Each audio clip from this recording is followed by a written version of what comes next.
The Young and the Restless spoilers. The storm gathering around Newman Enterprises does not rive with noise or spectacle at first. It begins quietly, almost invisibly, with the return of a man most people believed had been erased from the board entirely. Matt's reemergence is not announced through a press conference or a hostile takeover bid, but through encrypted signals, digital footprints, and subtle shifts inside systems that once answered only to Victor Newman. Behind the scenes, Matt has forged a dangerous alliance with Kane's artificial intelligence infrastructure, weaponizing data, predictive algorithms, and automated market manipulation in a way that bypasses traditional defenses. This is not a frontal assault on Newman Enterprises, it is a surgical dismantling, designed to force Victor into a corner long before he realizes the walls are closing in. Matt's demands, once revealed, are as audacious as they are destabilizing. He does not merely want compensation, leverage, or a seat at the table. He wants Victor to publicly admit fault for past transgressions, to acknowledge mistakes that have long been buried under layers of power, intimidation, and carefully curated silence. More dangerously, Matt insists that Victor relinquish control of Newman Enterprises to an external party, someone outside the Newman bloodline. For a man who has built his empire on the belief that family control is synonymous with strength, this demand strikes at the core of Victor's identity. It is not just a corporate challenge. It is a philosophical assault on everything Victor believes has kept his empire alive. Victor's initial response is predictable in its ferocity. He refuses outright, convinced that no outsider, no matter how clever, could ever truly threaten the empire he has defended for decades. He begins quietly mobilizing countermeasures, instructing legal teams, financial analysts, and internal security to trace the source of the digital anomalies plaguing the company. Yet what Victor underestimates is the scale of damage already inflicted. Kane's AI, now operating under Matt's direction, has been siphoning value, destabilizing projections, and exploiting micro-vulnerabilities across Newman's holdings.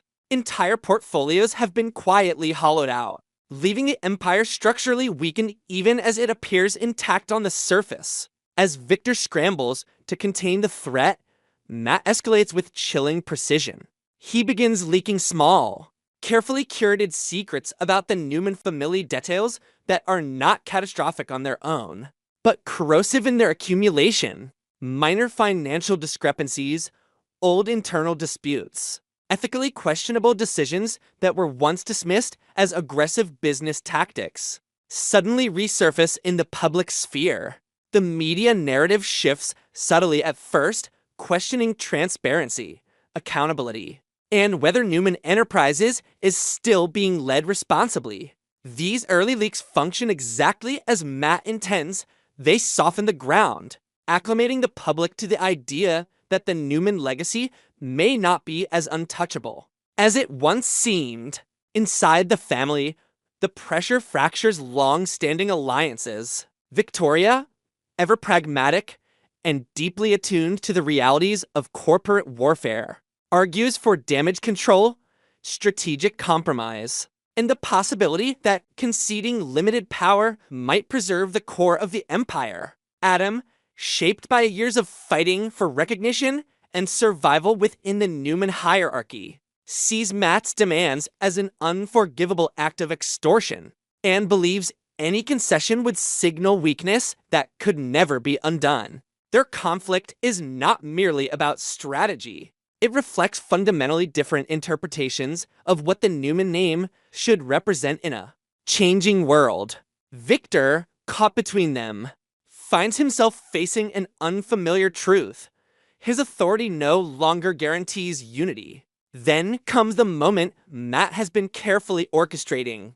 The final secret he releases is not incremental or ambiguous. It is devastating. This revelation, explosive in both its personal and corporate implications, sends shockwaves through the media landscape and permanently alters public perception of the Newman family. The details spread faster than any denial or legal injunction can contain them, reframing decades of power as a narrative of manipulation, silence, and moral compromise. In a matter of hours, Newman Enterprises transitions from a symbol of dominance to a case study in unchecked authority. The scandal is no longer speculative, it is definitive. The market reacts with ruthless efficiency. Newman Enterprises' stock begins to plummet, triggering automated sell-offs that compound the damage. Longtime partners, sensing instability and reputational risk, distance themselves, some publicly, others quietly severing ties behind closed doors. Financial institutions tighten credit, insurers reassess exposure, and regulatory bodies begin circling, emboldened by public outrage. The empire Victor built through fear, loyalty, and absolute control suddenly feels alarmingly fragile. Its future hanging on variables he can no longer fully command. For Victor, the crisis crystallizes into a single, unbearable choice. He can protect the structure of Newman Enterprises by surrendering control, effectively dismantling the dynasty he created, or he can fight to the bitter end, risking total collapse and dragging his family down with him. This is not the kind of battle Victor has ever wanted to fight, because it offers no path to total victory. Every option carries irreversible loss, and every delay increases the cost. The man who once thrived on absolute certainty now confronts a future defined by compromise and consequence. In a move that shocks both allies and adversaries, Victor issues a public statement that no one anticipates, framed as an attempt to stabilize the company and restore confidence. His declaration signals a willingness to consider structural change, accountability, and transitional leadership. On the surface, it appears conciliatory, even reformative. Beneath that surface, however, it triggers a cascade of unintended consequences. Internally, it destabilizes loyalties, emboldens rivals, and confirms fears that Victor's grip is finally weakening. Externally, it buys temporary relief but invites deeper scrutiny, as critics and regulators interpret the statement as an admission of long-suspected wrongdoing. The aftermath is defined not by resolution, but by uncertainty. Newman Enterprises survives the initial shock, but its future is no longer guaranteed by legacy alone. The family's position at the top of Genoa City's power structure becomes precarious, subject to forces that no single individual can fully control. Matt's campaign, whether it ultimately succeeds or not, has already achieved its most important objective. It has shattered the illusion of invincibility. As the dust settles, it becomes clear that this is not the end of the Newman saga, but the beginning of a new chaperone marked by instability, reinvention, and the haunting realization that even the strongest empires can be undone not by force, but by truth strategically revealed. The air in the penthouse was stagnant, heavy with a silence that felt less like peace and more like a held breath. Chelsea Lawson stood by the window, her reflection ghosting against the darkened skyline of Genoa City. But her eyes were fixed on the small, trembling figure of her son, Connor. He was by the mantel, ranging his collection of miniature cars, not playing geranging. Left, right, center. Left, right, center, Connor whispered, his voice a brittle reed. He moved the red car, then the blue, then the black, his fingers twitching if the alignment was off by even a millimeter.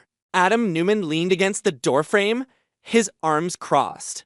But the tension in his jaw betrayed his calm facade. He watched his son with a mixture of heartbreak and helpless rage. He's been at it for an hour, Chelsea, Adam said, his voice low. Ever since we got the call from the school about the fire alarm incident. It's like he's trying to order a world that feels like it's burning down.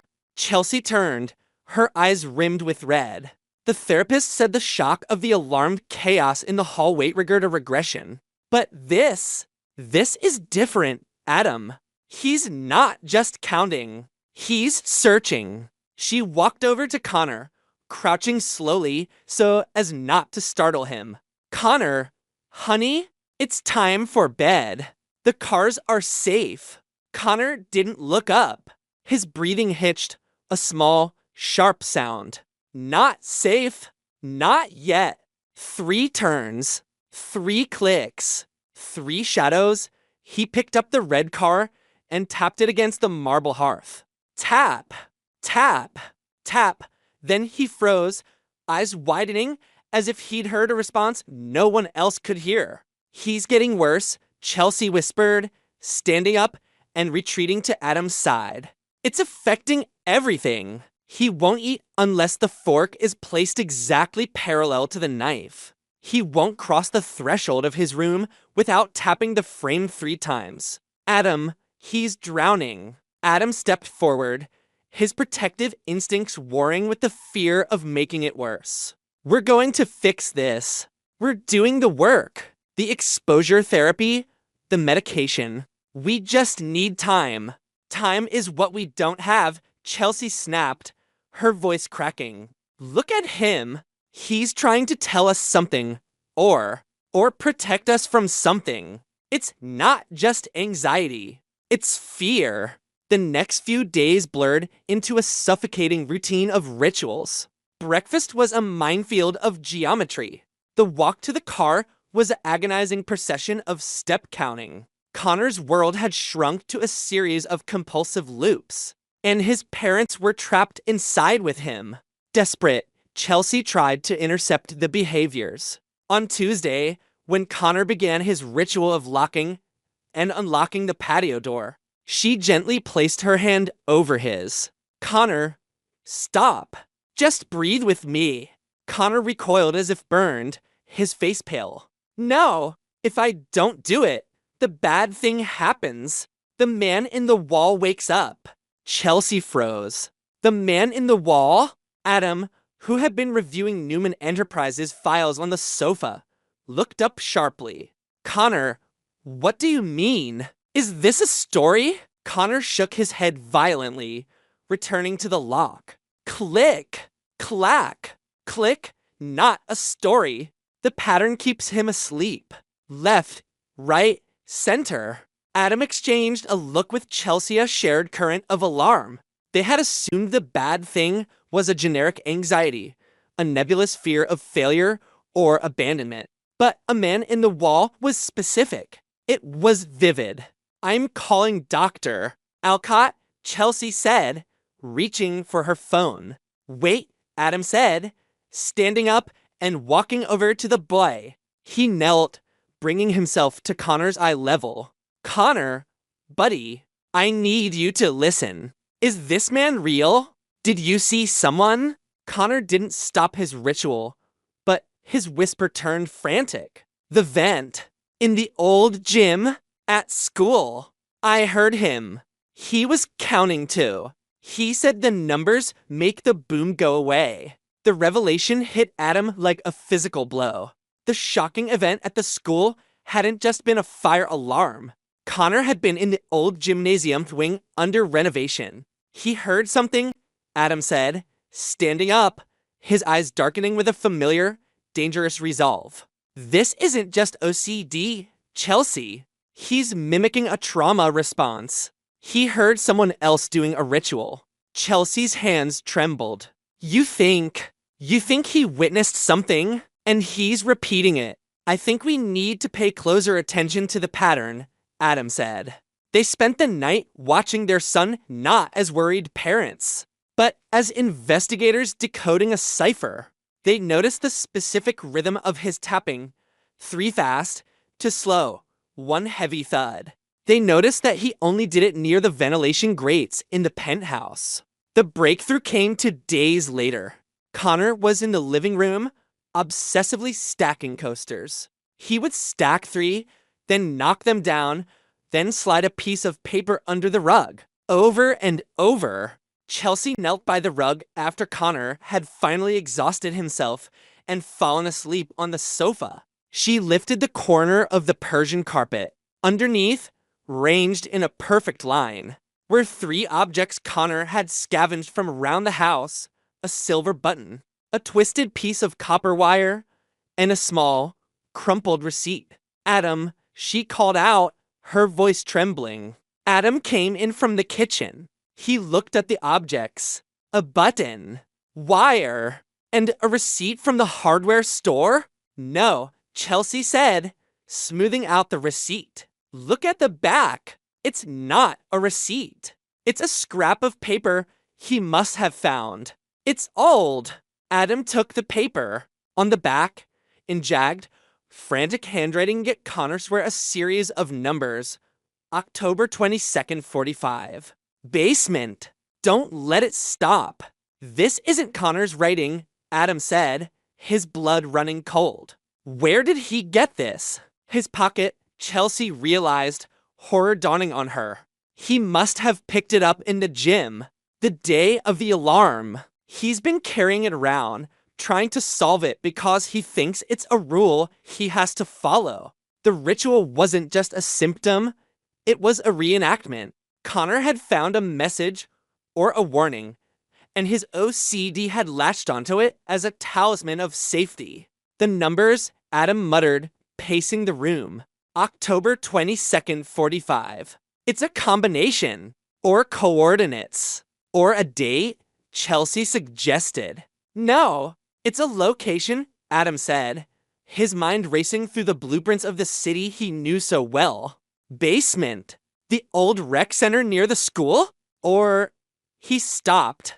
"The old Newman storage facility. The one Victor sold off years ago. It's right behind the school's gymnasium. They share a ventilation system." The connection clicked. The man in the wall wasn't a hallucination. Connor had heard someone in the adjacent building smell dangerous, someone counting down. "We have to go to the police," Chelsea said, grabbing her coat. "And tell them what?" Adam countered. "That our son's OCD led us to a scrap of paper." "We need proof, Chelsea. If there's someone dangerous out there, and they know Connor has this." "They don't know," Chelsea said fiercely. "But I'm not sitting here while my son is tormented by a ghost." They left Connor in the care of a trusted nanny, the penthouse fortress locked down, and drove into the rainy Genoa city night. The destination was the derelict warehouse district, a place where the shadows of the city's corporate wars often lingered. The building was a husk of red brick and shattered glass. Adam parked the car a block away. "Stay here," he commanded. "Not a chance," Chelsea hissed, stepping out into the rain. "He's my son too." They moved through the alleyway, the beam of Adam's flashlight cutting through the gloom. The entrance to the basement was padlocked, but the wood of the door frame was rotted. With a sharp kick, Adam splintered the jamb. The air inside was stale, smelling of mold and ozone. "Do you hear that?" Chelsea whispered. A low, rhythmic humming echoed from the darkness.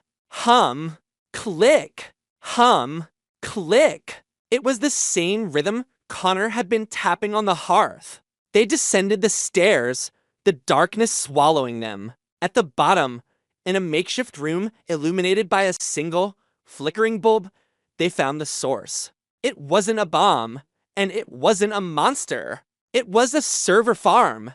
Rows of unauthorized, high-power servers were humming, wired into the city's grid illegally. And sitting in the center of the room, muttering to himself as he typed furiously on a terminal, was a man they recognized: Zeta, former Newman IT specialist, fired years ago for instability.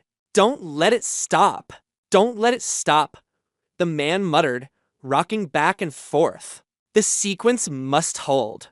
Adam stepped forward, his voice booming in the small space. "What are you doing?" The man spun around, eyes wild. He wasn't just a squatter, he was running a massive data siphoning operation, likely targeting Newman Enterprises and Chancellor Winters. The counting Connor had heard was this man reciting encryption keys, a vocal tick of his own madness. You, the man shrieked, grabbing a heavy wrench from the desk. You can't break the sequence. The city will go dark. Chelsea, run, Adam shouted, shoving her toward the stairs as the man lunged.